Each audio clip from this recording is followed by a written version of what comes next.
Galaxy's strongest predator challenged a human. What happened left aliens speechless. Arena fell silent as Korvax the Destroyer stepped into the combat pit, his 12-foot frame casting shadows across the titanium floor. Bioluminescent scars crisscrossed his chitinous hide, each one a trophy from battles that had claimed the lives of countless warriors across 17 star systems. His forearms flexed, revealing claws that could slice through starship hull. Plating, while his mandibles clicked in anticipation, Ambassador Zephyr of the Centauri Collective leaned forward in her observation pod, her crystalline features reflecting the arena's harsh lighting. "Are you certain about this, Human Marcus?" she asked through the translator implant. Korvax has never been defeated. His kind evolved on Zerium Prime, where gravity is 3 times that of your homeworld, and everything, literally everything, wants to kill you from the moment you're spawned. Marcus Chun adjusted his simple gray jumpsuit and stretched his neck, producing a small pop that made several alien spectators recoil. At 5'10" and weighing barely 180 pounds, he looked absurdly fragile next to the galactic champion. "I appreciate the concern, Ambassador, but humanity didn't claw its way to the stars by backing down from a challenge." The betting odds, displayed on holographic screens throughout the Nexus station, showed 10,000 to 1 against the human. Representatives from 47 different species had gathered to witness what they assumed would be the shortest championship match in recorded history. The Vorthic delegation had even prepared funeral rites, though they weren't entirely sure. Human customs required them. "Ladies, gentlemen, and esteemed beings of various biological classifications," boomed the announcer, a Kellarian whose voice resonated through specialized throat sacs. "Today we witness an unprecedented event. For the first time in 3 centuries, someone has dared challenge Korvax for the title of Galaxy's apex predator." Korvax raised his primary arms, and the crowd erupted. His roar shook the station's superstructure, a sound that had been the last thing hundreds of opponents had ever heard. When the noise died down, he spoke in the guttural dialect of his homeworld, which the universal translators rendered as, "Human, I will grant you the mercy of a swift death. Your species shows courage in their ignorance." Marcus rolled his shoulders and smiled an expression that, unknown to the assembled aliens, his ancestors had perfected while hunting mammoths and staring down cave bears. "That's very kind of you. I'll try to return the favor."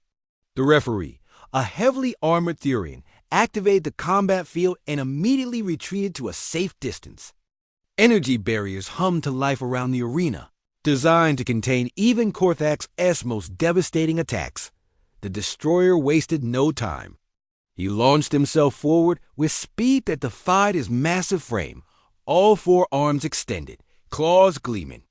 Under the arena lights, the attack would have reduced most beings to their component atoms. Marcus sidestepped Dot.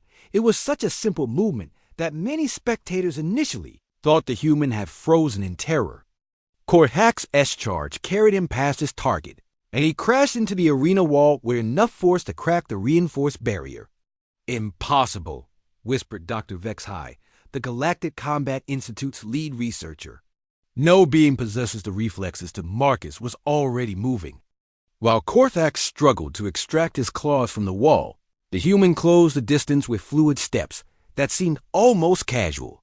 He struck once a simple palm strike to the base of Korvax's neck, right where the spinal column met the skull. The destroyer's legs buckled. The arena erupted in confusion. Beings who had witnessed Korvax tear through armored warriors like tissue paper watched in stunned silence as he struggled to maintain his footing. His massive head shook, and when he turned to face Marcus, there was something alien observers had never seen in his eyes before: uncertainty. What did you do?" Korvax demanded, his voice lacking its usual predatory confidence. Marcus circled him slowly, hands relaxed at his sides. "Pressure points.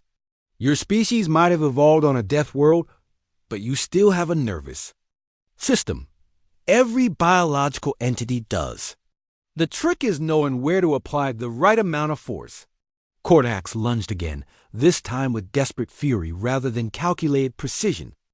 Marcus ducked under a clawed strike, redirected a second with minimal contact, and stepped inside the destroyer's guard. His elbow found the cluster of nerve endings just below Korthax's primary heart. The galactic champion gasped a sound that sent ripples of shock through the audience. No one had ever heard Korthax express pain. "Your species is impressive," Marcus continued conversationally, avoiding another weakened swipe. "Incredible strength, natural weapons, redundant organ systems. But you evolved as apex predators on a world where brute force was enough. Humans?" He paused to duck another attack and tapped 2 more pressure points along Korthax's spine. "We evolved as persistence hunters on a world full of things bigger, stronger, and faster than us. We learned to be smart about violence." Korthax's movements became increasingly sluggish as Marcus systematically shut down his motor functions with surgical precision. It wasn't brutal or dramatic. It was clinical, efficient, and utterly terrifying to beings who had never encountered such methodical combat prowess. "The galaxy's full of apex predators," Marcus said as Korthax finally collapsed, conscious but completely paralyzed. "But humans? We're something different. We're the species that looked at every apex predator on our world and said, 'Yeah, we can take them.' And then we did." The referee approached cautiously, scanner in hand. After a moment, he announced, "Korthax is unable to continue. The victor is ... human Marcus."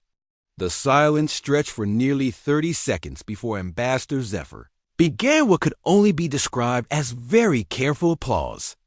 Gradually, other beings joined in, though many seemed to be clapping more out of shock than celebration. As medical teams rushed to attend to Korthax, who would make a full recovery within hours, Marcus walked toward the exit. He paused at the barrier and looked up at the observation pods filled with alien dignitaries. "For the record," he said, his voice carrying clearly through the arena's acoustics, "I went easy on him. He seemed like a decent sort, just doing what came naturally." He smiled again, and this time several aliens actually understood why their evolutionary ancestors had developed flight responses. "The offer stands if anyone else wants to test humanity's place in the galactic hierarchy. We'll be here when you're ready." As Marcus disappeared into the station's corridors, the assembled representatives began frantically updating their species threat assessments for humanity. The betting pools had already shifted dramatically, and somewhere in the depths of space, human diplomats received urgent communications, requesting immediate trade negotiations and mutual defense pacts. The galaxy had just learned an important lesson. Never challenge a species that turned persistence hunting into an art form.